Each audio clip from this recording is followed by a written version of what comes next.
نحمده ونصلي على رسوله الكريم اما بعد بسم اللہ الرحمن الرحیم۔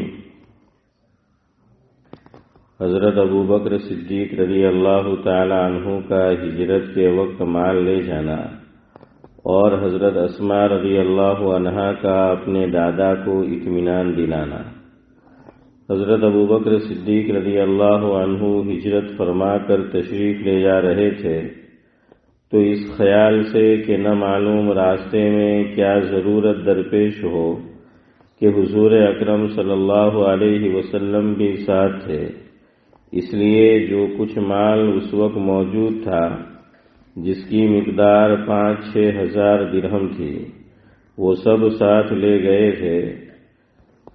ان حضرات کے تشریف لے جانے کے بعد حضرت ابو بکر رضی اللہ عنہ کے والد ابو قحافہ جو نابینا ہو گئے تھے اس وقت تک مسلمان نہیں ہوئے تھے، پوتیوں کے پاس تسلی کے لیے آئے، آ کر افسوس سے کہنے لگے کہ میرا خیال ہے کہ ابو بکر نے اپنے جانے کا صدمہ بھی تم کو پہنچایا اور مال بھی شاید سب لے گیا کہ یہ دوسری مشقت تم پر ڈالی۔ حضرت اسماء رضی اللہ عنہا کہتی ہیں میں نے کہا نہیں دادا ابا، وہ تو بہت کچھ چھوڑ کر گئے ہیں، یہ کہہ کر میں نے چھوٹی چھوٹی کنکریاں جمع کر کے گھر کے اس طاق میں بھر دیں جس میں حضرت ابو بکر رضی اللہ عنہ کے درہم پڑے رہتے تھے، اور ان پر ایک کپڑا ڈال کر دادا کا ہاتھ اس کپڑے پر رکھ دیا، جس سے انہوں نے ہاتھ سے یہ اندازہ کیا کہ یہ درہم بھرے ہوئے ہیں۔ کہنے لگے خیر یہ اس نے اچھا کیا، تمہارے گزارے کی صورت اس میں ہو جائے گی۔ حضرت اسماء رضی اللہ عنہا کہتی ہیں کہ خدائے پاک کی قسم کچھ بھی نہیں چھوڑا تھا مگر میں نے دادا جان کی تسلی کے لیے یہ صورت اختیار کی کہ ان کو اس کا صدمہ نہ ہو۔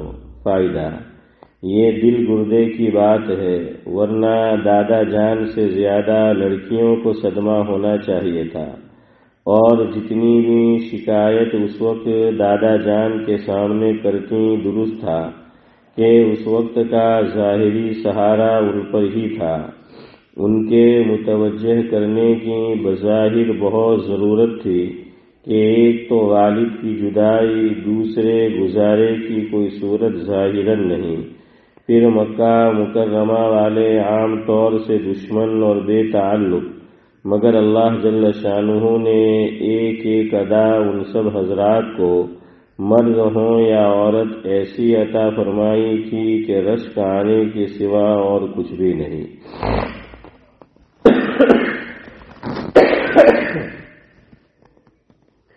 حضرت ابو بکر صدیق رضی اللہ عنہ اول میں نہایت مالدار اور بہت بڑے تاجر تھے۔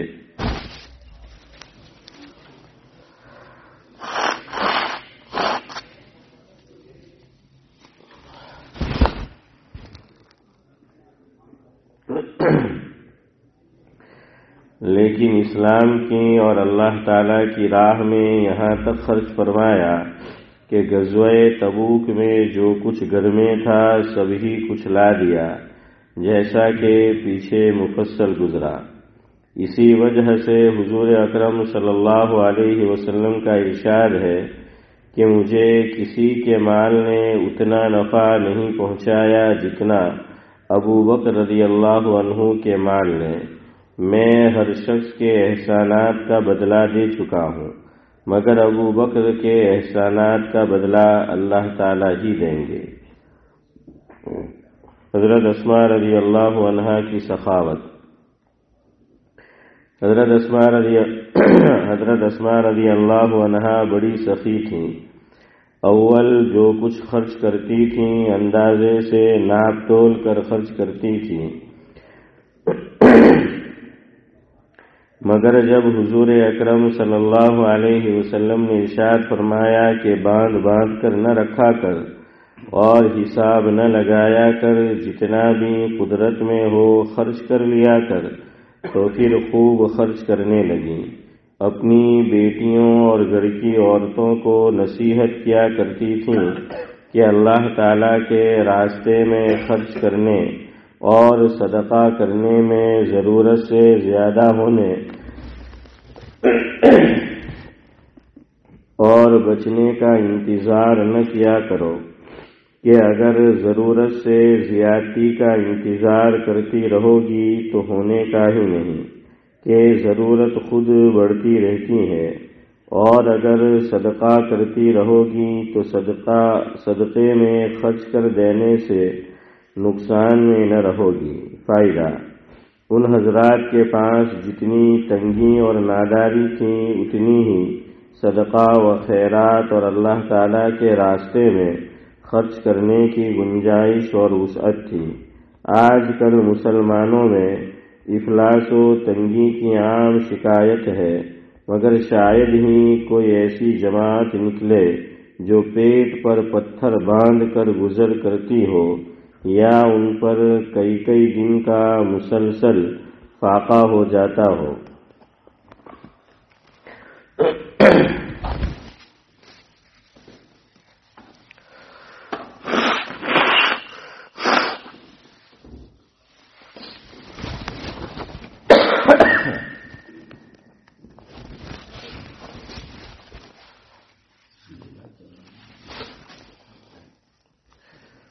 بزرگان محترم، آج منگل کا دن ہے۔ جس موضوع کے تعلق سے آپ کے سامنے گفتگو کرنی ہے تو اس تعلق سے پہلے یہ سن لیں، ایک شاعر گزرے ہیں امجد حیدرآبادی، انہوں نے لکھا ہے کہ پیراہنے کبر چاک ہو جاتا ہے، پیراہنے کبر چاک ہو جاتا ہے، نفس سرکش ہلاک ہو جاتا ہے۔ مسلم کے لیے عجب نعمت ہے نماز، مسلم کے لیے عجب نعمت ہے نماز، کہ سر خاک میں رکھ کر پاک ہو جاتا ہے۔ تو یہ کہتے ہیں کہ اگر تکبر کو مٹانا ہے تو نماز سے جو چاہا جاتا ہے وہ صفت آدمی اپنے اندر پیدا کرے۔ تکبر آدمی اپنے آپ کو بڑا سمجھتا ہے کہ آئی ایم سم تھنگ ہمچو من دیگرے نے، تو اللہ تعالیٰ نے پہلے ہی میں اور آپ سعد اللہ صاحب نماز شروع کرتے ہیں تو کیا کہتے ہیں؟ اللہ اکبر۔ تو گویا کہ اپنے کچھ ہونے کی نفی کر دی کہ میں کچھ بھی نہیں ہوں۔ بڑی ذات کس کی ہے؟ اللہ تبارک و تعالیٰ کی ہے۔ اب آپ دیکھیے، پھر آدمی رکوع میں جاتا ہے اور پھر سجدے کے اندر جو ہے وہ جاتا ہے، نماز کے بعد ہاتھ اٹھا کر دعا مانگتا ہے، تو گویا کہ یہ کیا ہے؟ کشکول ہے۔ آدمی ہاتھ اٹھاتا ہے، ہمارے یہاں فقیر آتے ہیں انڈیا، پاکستان، بنگلہ دیش میں، تو ہاتھ کے اندر وہ کشکول ہوتا ہے۔ تو علماء لکھتے ہیں کہ یہ دونوں ہاتھ کی مثال کیا ہے؟ کشکول کی ہے، کہ اللہ تبارک و تعالیٰ سے ہم کیا ہے؟ وہ مانگ رہے ہیں۔ تو بہرحال آدمی دوسرے کے پاس مانگے گا، اس کا مطلب یہ ہے کہ وہ اپنے تو کو محتاج سمجھ رہا ہے نا؟ اور جب آدمی محتاج ہے تو پھر تکبر کیسا؟ تو اس لیے وہ کہتے ہیں کہ اگر تکبر مٹانا ہے تو نماز سے جو چاہا جاتا ہے آدمی وہ صفت اپنے اندر جو ہے وہ پیدا کرے۔ بہرحال آگے سنیں، نماز کے تعلق سے بندے نے کچھ لکھنے کی کوشش کی ہے، نماز کے تعلق سے وہ آپ کی نظر ہے۔ ملے نبی کو سارے تحفے فرش پر ہے، ملے نبی کو سارے تحفے فرش پر ہے، مگر ملا نماز کا تحفہ عرش پر ہے، مگر ملا نماز کا تحفہ عرش پر ہے، ہو چاہے ہو بندہ امیر یا کہ غریب ہے، ہو چاہے بندہ امیر یا کہ غریب ہے، وہ نماز میں ہوتا خدا سے بے حد قریب ہے، نماز میں ہوتا خدا سے بے حد قریب ہے۔ خاص طور سے سجدے میں کتابوں میں لکھا ہے، مفہوم یہ ہے کہ آدمی سجدہ کرتا ہے تو گویا اس نے اپنا سر کہاں رکھ دیا؟ اللہ تعالیٰ کے قدموں میں رکھ دیا۔ اور حدیث کا مفہوم بھی ہے، مسلم شریف کی روایت ہے کہ حضرت نبی کریم صلی اللہ علیہ وسلم نے فرمایا کہ بندہ اللہ رب العزت سے سب سے زیادہ قریب کہاں ہوتا ہے؟ جب سجدے کے اندر جاتا ہے تو سب سے زیادہ جو ہے وہ قریب ہوتا ہے۔ آخری مصرع ہے، ارشاد رسول قرۃ عینی فی الصلاۃ ہے، ارشاد رسول قرۃ عینی فی الصلاۃ ہے، پتہ چلا نماز میں کوئی تو خاص بات ہے، پتہ چلا نماز میں کوئی تو خاص بات ہے۔ اسی لیے تو حضور نے فرمایا کہ میری آنکھوں کی ٹھنڈک کیا ہے؟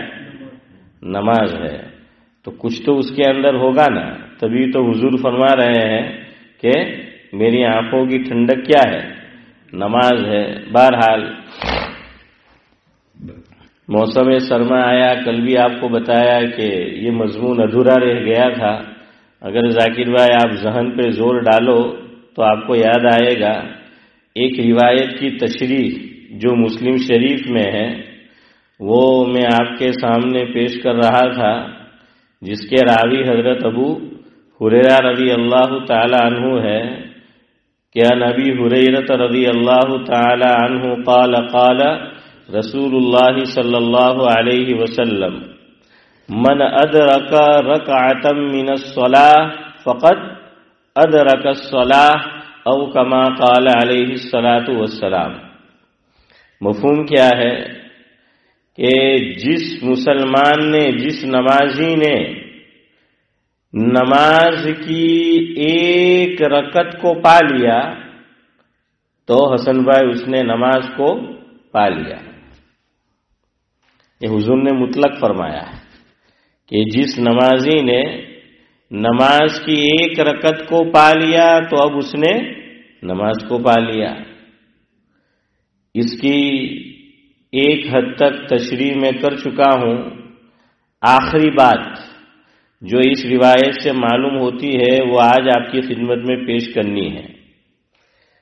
اب آپ غور کیجئے، حدیث کیا کہہ رہی ہے کہ من ادرک رکعۃ من الصلاۃ فقد ادرک الصلاۃ، کہ جس نے نماز کی ایک رکعت پا لی تو اس نے نماز کو پا لیا۔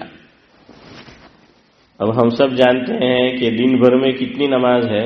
فرض 5 نماز ہے۔ 3 نمازوں میں تو محسن بھائی کوئی مسئلہ نہیں ہے، کوئی اختلاف نہیں ہے 3 نمازوں میں۔ وہ کون سی؟ ظہر کی نماز میں کوئی مسئلہ نہیں، مغرب کی نماز میں کوئی مسئلہ نہیں، اور عشاء کی نماز میں کوئی مسئلہ نہیں۔ کیا مطلب؟ ظہر کی نماز کا جیسے ہی وقت ختم ہوتا ہے تو حافظ امتیاز کون سی نماز کا وقت شروع ہو جاتا ہے؟ عصر۔ درمیان میں کوئی مکروہ وقت ہے؟ نہیں ہے نا، نہیں ہے کہ ایک طرف ظہر کا وقت ختم ہوا اور ختم ہوتے ہی فوراً سعد اللہ صاحب کون سی نماز کا وقت شروع ہو گیا؟ عصر۔ تو بھائی چلو، اگر کسی نے ایسے وقت میں نماز پڑھی کسی وجہ سے، عذر کی وجہ سے، کہ ظہر اس کی باقی تھی، ظہر کے فرض باقی تھے، اس نے پڑھنا شروع کیا، ایک رکعت اس نے پڑھی ظہر کے وقت میں، اب باقی جو اس کی نماز ہے اس نے اس کو پورا کب کیا؟ عصر کے وقت میں۔ تو نماز ہو گئی، چونکہ یہاں کوئی مکروہ وقت نہیں ہے۔ جیسے ہی ظہر کا وقت ختم ہوا اور عصر کا وقت شروع ہو گیا۔ مغرب کسی کی نماز کسی وجہ سے باقی تھی، وقت پہ ختم ہو جاتا، اس طرح وہ نہیں پڑھ پایا، اور جب اس نے نماز شروع کی تو ایک رکعت یا کہہ لیجئے کہ نماز کا کچھ حصہ اس نے مغرب کے وقت میں پڑھا اور کچھ حصہ کس میں پڑھا؟ عشاء کے وقت کے اندر پڑھا، تو نماز ہو گئی۔ یہاں بھی کوئی مکروہ وقت ہے نہیں ہے، تو کتنی نماز ہو گئی؟ دو، ایک ظہر اور دوسری مغرب، اس میں کوئی اختلاف نہیں ہے کسی امام کا۔ تیسری نماز عشاء، عشاء کی نماز کسی نے پڑھی اسی طرح کہ ایک رکعت یا کچھ حصہ اس نے عشاء کے وقت میں ختم کیا، پورا کیا، اور بقیہ حصہ اب یہاں بھی کوئی مکروہ وقت نہیں ہے۔ تو چاروں ائمہ اربعہ یہ فرماتے ہیں کہ اس کی نماز ہو گئی، گرچہ ایسی عادت بنانی نہیں چاہیے۔ نماز کو جو ہے وہ جتنا ہو سکے آدمی اپنے وقت پر پڑھے۔ اس لیے حضور نے ایک روایت میں فرمایا جس کا مفہوم یہ ہے کہ 3 کاموں میں کبھی بھی دیر مت کرو، 3 کاموں میں تاخیر مت کرو۔ حضرت علی رضی اللہ تعالی عنہ سے اپنے چچا زاد بھائی اور داماد سے جو ہے یہ آپ صلی اللہ علیہ وسلم نے ارشاد فرمایا تھا۔ ایک بات تو یہ فرمائی کہ علی، جب لڑکی شادی کے قابل ہو جائے تو اس کی شادی کرا دو۔ دوسری بات یہ ارشاد فرمائی کہ جب جنازہ میت تیار ہو جائے تو نماز جنازہ پڑھ کر اسے اپنی منزل تک جو ہے وہ پہنچا دو، اس میں تاخیر مت کرو۔ مسئلہ کیا ہوتا ہے ذاکر بھائی؟ ہمارے ایک بزرگ فرماتے ہیں کہ مولوی جو ہے نا یہ قرآن و سنت کی روشنی میں گناہ کرتا ہے۔ تو اب آپ لوگ یا ہم تو بھائی چلو حدیث میں یہ آیا کہ جلدی جو ہے کر دو، ہم کر لیں گے۔ اب علماء جب اپنے اوپر باری آتی ہے تو پھر تعویل کرتے ہیں۔ حافظ صاحب کیا شروع ہو جاتی ہے؟ تعویل جو ہے شروع ہو جاتی ہے۔ عوام کو سمجھائیں گے کہ میت ایک ملک سے دوسرے ملک نہیں لے جانے کا، اور خود کوئی بڑا جو ہے انتقال کر جاتا ہے، میں نام نہیں لیتا کسی وجہ سے، آپ سمجھ جائیں گے کہ ایک ملک سے دوسرے ملک جو ہے وہ میت لائیے۔ اب ایک طرف تم عوام سے یوں کہتے ہو اور دوسری طرف اس طرح کا جو ہے وہ حال ہے۔ اسی طرح یہاں بھی کہ جمعہ سے پہلے میت تیار ہو جائے تو نماز جنازہ پڑھا دو، اور جب اپنے اوپر باری آتی ہے تو وہاں یہ تعویل وہ تعویل، یہ گنجائش وہ گنجائش۔ پھر عوام بعض مرتبہ بولتی نہیں ہے لیکن اندر ہی اندر تو دل تو بولتا ہے کہ یار یہ کیسا، ہمارے ساتھ ایسا معاملہ ہم پوچھنے جائے تو، اور خود ان کا عمل ذاکر بھائی دیکھو تو اس کے خلاف ہے۔ خیر یہ موضوع نہیں ہے، خالی میں نے اشارہ کر دیا۔ یہی پرابلم جو ہے وہ ہوتا ہے، تصویر نہیں بنوانے کی، ویڈیو نہیں کھینچوانے کا علماء ممبر پر سے کہتے ہیں، اور خود پھر دیکھا ہے میرے جو بولنے بھی نہیں دیا اس نے بالکل محسن بھائی وکٹ کیپر سے نے وکٹ کیپر بھی ہیلمٹ پہری نے اسٹمپ نہ ہاتھے جراک پگ مجھ کو کے اسٹمپنگ کری دی۔ وہ بھارے حسن بھائی۔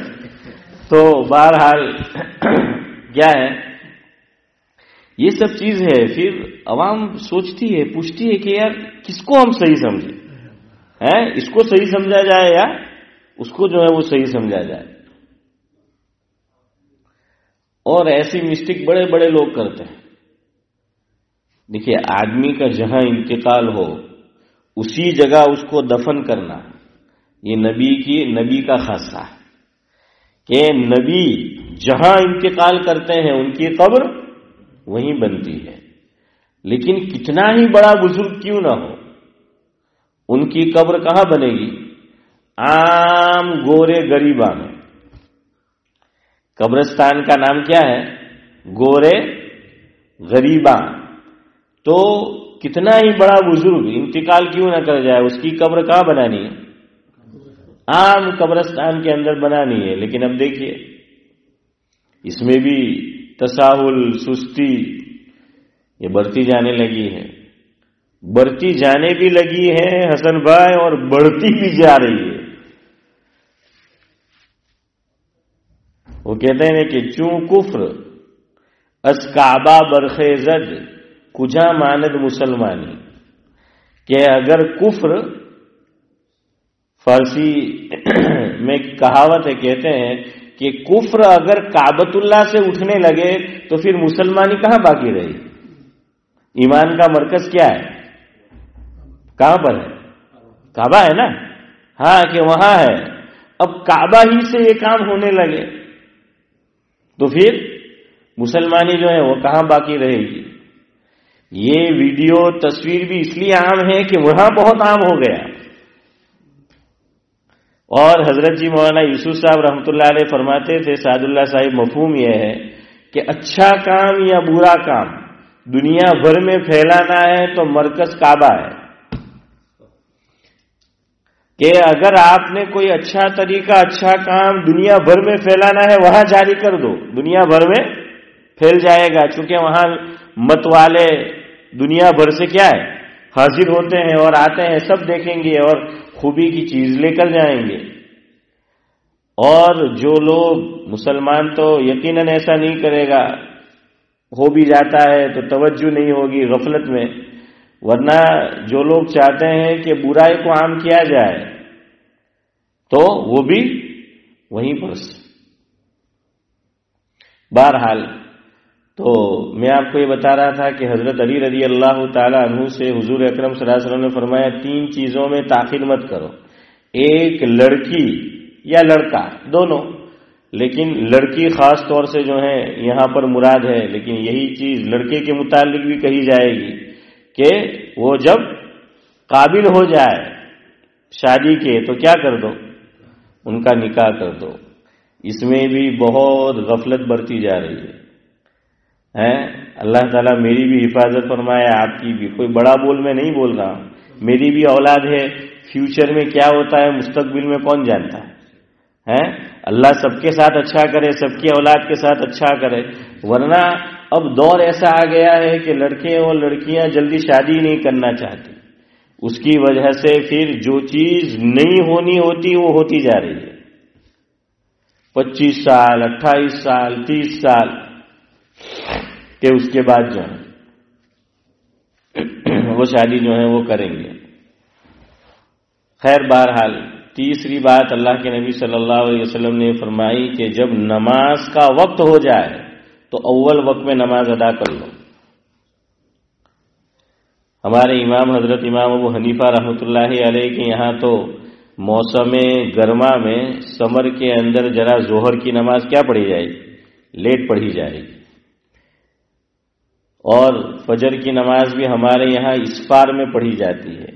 اسفار کا مطلب کہ جب میں اور آپ حسن بھائی نماز کے لیے آئے اور آمنا سامنا ہو تو ہم ایک دوسرے کو جان پہچان سکتے ہیں کہ یہ سعد اللہ صاحب ہے، یہ حسن بھائی، عبدالحفیظ بھائی ہے، یہ حافظ صاحب ہے. لیکن امام شافعی رحمۃ اللہ علیہ کے یہاں اندھیرے میں پڑھنا ہے کہ اول وقت جب شروع ہوگا تو اس وقت کیا ہوگا؟ اندھیرا جو ہے وہ ہوگا. تو خیر بہرحال اسی لیے آپ حرمین شریفین میں دیکھیے کہ نماز عام طور پہ کب ادا کی جاتی ہے؟ اول وقت کے اندر، شروع وقت کے اندر جو ہے وہ ادا کی جاتی ہے. یہاں ایک مسئلہ سمجھو، خاص طور سے عورتیں حدیث پاک میں ویسے یہ بات آگے آئے گی، مجھے عرض کرنی تھی لیکن اب بات آئی ہے تو کہتا چلوں۔ حضور اکرم صلی اللہ علیہ وسلم نے فرمایا، مفہوم یہ ہے کہ تلک صلاۃ المنافق، تلک صلاۃ المنافق، تلک صلاۃ المنافق، 3 مرتبہ فرمایا حضور اکرم صلی اللہ علیہ وسلم نے کہ منافق کی نماز ہے، منافق کی نماز ہے، منافق کی نماز ہے یہ۔ تو صحابہ کرام نے پوچھا اللہ کے نبی صلی اللہ علیہ وسلم سے کہ حضرت یہ بتلائیے کون سی نماز، کیسی نماز منافق کی نماز ہے؟ تو حضور نے فرمایا کہ عصر کی نماز کا وقت شروع ہو جاتا ہے، مفہوم یہ ہے وہ اپنی نماز کو ڈیلے کرتا رہتا ہے، ڈیلے کرتا رہتا ہے یہاں تک کہ سورج زرد پڑ جاتا ہے، پیلا ہو جاتا ہے، یلو ہو جاتا ہے۔ اور اس کی علامت کیا؟ علماء نے یہ لکھا ذاکر بھائی کہ جب میں اور آپ اگر سورج افق پر موجود ہے تو ہم اس سے بآسانی نظر ملا سکے، ورنہ محسن بھائی کیا ہے آپ سورج سے نظر نہیں ملا سکتے۔ ہاں، اتنی تیز شعاع اس کے اندر سے نکلتی ہوتی ہے، لیکن وہی جب غروب کا وقت آتا ہے، اسی کو ایک شاعر نے کتنے پیارے انداز میں کہا ہے اور بڑی پتے کی بات سمجھائی ہے۔ جو لوگ تکبر کرتے ہیں، گھمنڈ کرتے ہیں کہ آئی ایم سم تھنگ، تو شاعر کہتا ہے کتنے ناداں ہیں جو کرتے ہیں ترقی پہ غرور، کتنے ناداں ہیں جو کرتے ہیں ترقی پہ غرور، ہم نے چڑھتے سورج کو بھی ڈوبتے دیکھا ہے۔ سورج جب چڑھنا شروع ہوتا ہے، نکلنا شروع ہوتا ہے، او ہو اپنی آب و تاب پہ ہوتا ہے، ایسا لگتا ہے کہ کبھی غروب ہی نہیں ہوگا۔ لیکن کہتے ہیں نا کہ اللہ تعالیٰ کی ذات کے علاوہ ہر عروج کے لیے کیا ہے؟ زوال ہے۔ ہر عروج کو زوال ہے، پیسے کے اعتبار سے بھی، طاقت کے اعتبار سے بھی، حسن کے اعتبار سے بھی، عہدے کے اعتبار سے بھی، ہر اعتبار سے اللہ تبارک و تعالی کبریائی، طاقت، پاورفل، پاور، یہ صرف اللہ تبارک و تعالی کی ذات ہے، ورنہ ہر عروج کے لیے کیا ہے؟ زوال ہے۔ بہرحال تو حضور نے فرمایا کہ منافق کی نماز ہے کہ ڈیلے کرتا رہتا ہے، ڈیلے کرتا رہتا ہے، یہاں تک کہ جب سورج زرد ہو جاتا ہے، پیلا پڑ جاتا ہے، کچھ وقت نماز کا باقی رہ جاتا ہے تو نماز کے لیے کھڑا ہوتا ہے۔ اور حضور نے روایت میں باقاعدہ لفظ بیان فرمایا کہ جس طریقے سے مرغ یا کوا، جو بھی آپ کہہ لیں کہ وہ ٹھونگے مارتا ہے، مرغ جب دانا چگتا ہے تو ادھر دیکھو کیا کرتا ہے، وہ یوں اپنی چونچ یوں نیچے مارے گا اور مارنے کے ساتھ فوراً اٹھا لے گا۔ دوسرے جانور کو آپ دیکھیں گے تو وہ تو کچھ وقت گزارتے ہیں نا، نیچے منہ اندر ڈالا ہے کھانے میں، لیکن مرغ کو آپ دیکھنا اور دوسرے کچھ جانور ہے، پرندے ہیں کہ جو کیا ہے، کھانا اور دانا جب چوگیں گے تو یوں اس نے ٹھونگ ماری اور فوراً اٹھا لی۔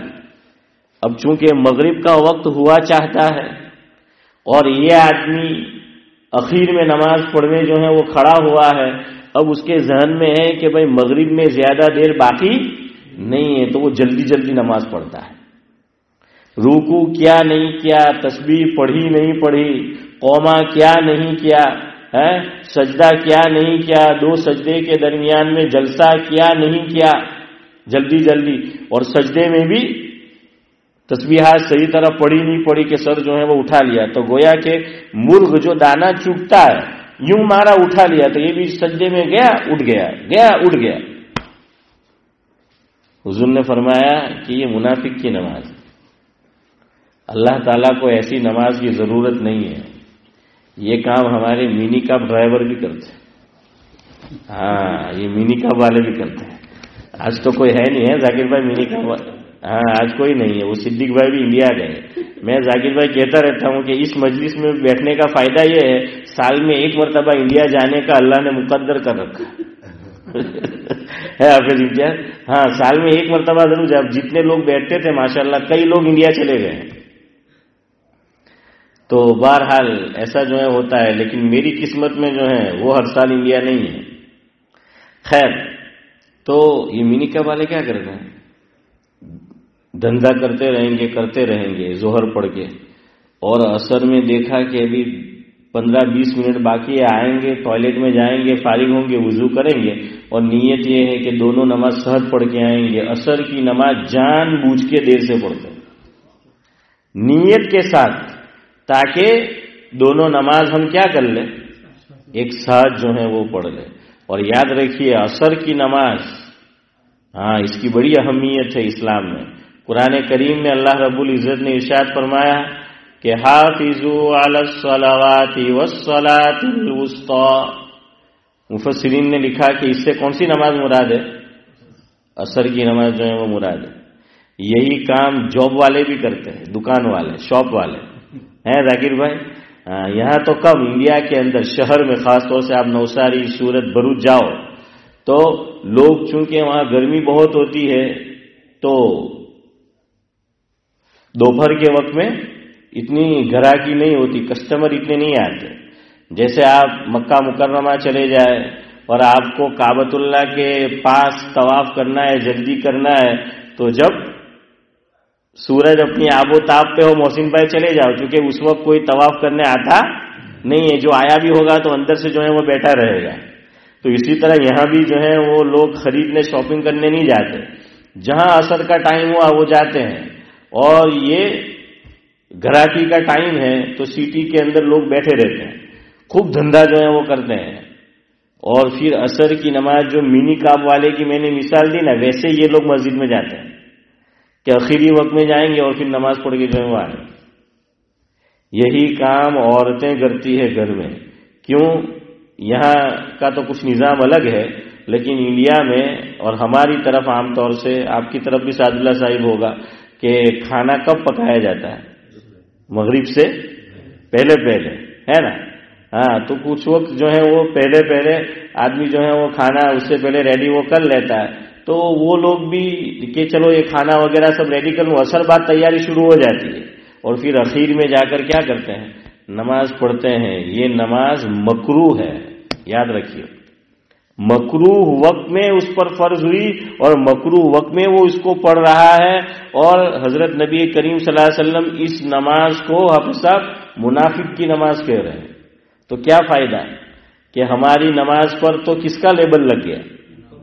منافق کی نماز کا لیبل لگ گیا۔ کبھی مجبوری ہوتی ہے آدمی کو، جو بھی مجبوری ہو، کبھی ایسا ہو جائے الگ بات ہے، مگر جان بوجھ کر نماز کو ڈیلے کرنا، اس لیے ایک بات جو ہے یہ سن لو، گفتگو پھر ختم کرتا ہوں تیسری بات کہہ کر کے 3 نمازوں میں اختلاف نہیں، باقی 2 انشاءاللہ اگلی مجلس میں۔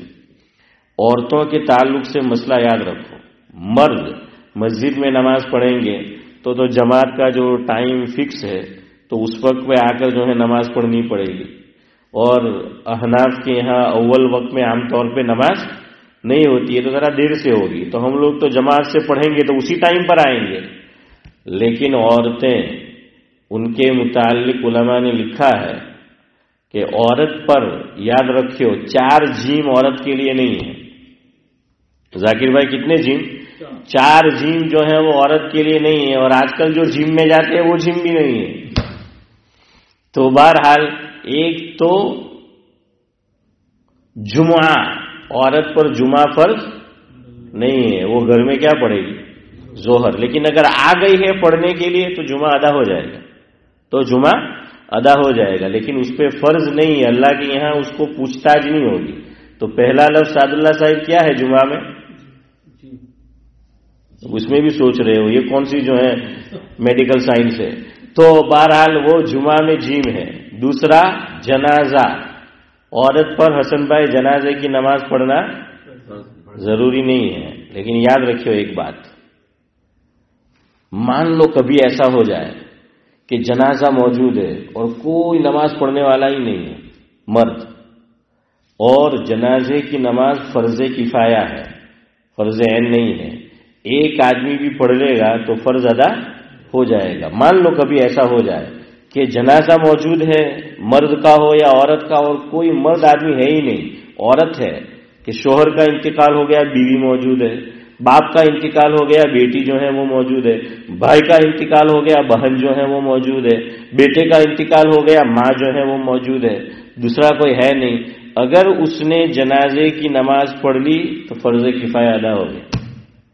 جیسے جمعہ عورت پہ فرض نہیں ہے مگر پڑھے گی تو ادا ہو جائے گا، اسی طرح عورت جنازے کی نماز پڑھنے نہیں آئے گی، لیکن کبھی ایسا ہو گیا کوئی ہے ہی نہیں تو اگر ایک عورت بھی جنازے کی نماز ادا کر لے گی تو فرض کفایہ کیا ہو جائے گا؟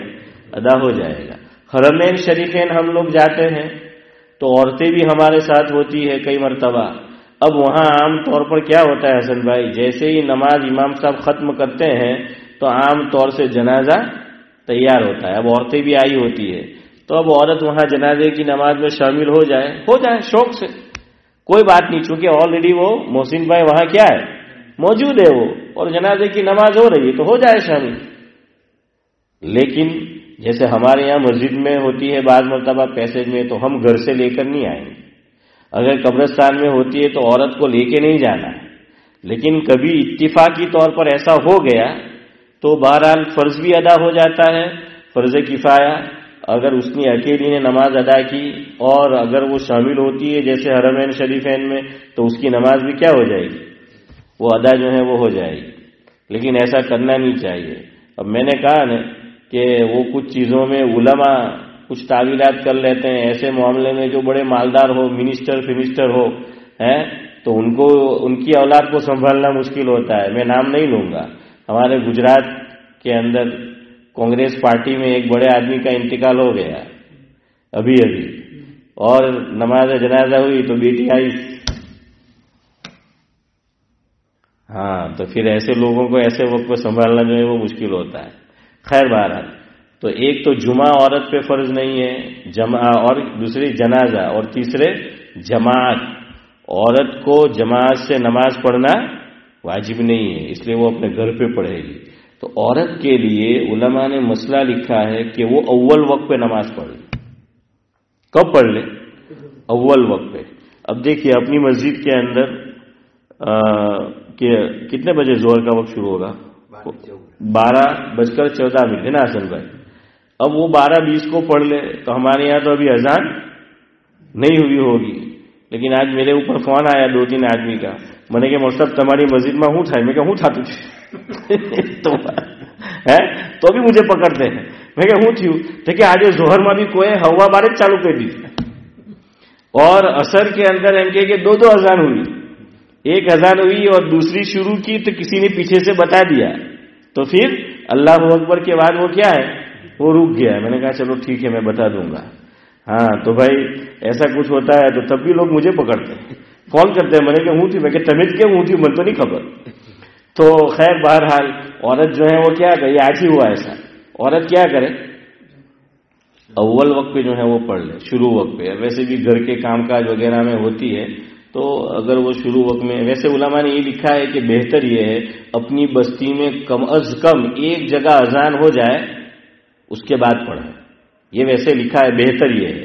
لیکن کوئی بات نہیں، اگر جلدی بھی جو ہے وہ پڑھ لیتی ہے تو خاص کر عصر کے اندر عورت کو چاہیے کہ جتنی جلدی ہو سکے نماز پڑھ لے. جو کچھ کہا سنا گیا اللہ تعالیٰ قابل عمل باتوں پر ہم تمام کو عمل کی توفیق نصیب فرمائے. سبحان اللہ و بحمدہ، سبحانک اللہم و بحمدک، اشہد ان لا الہ الا انت.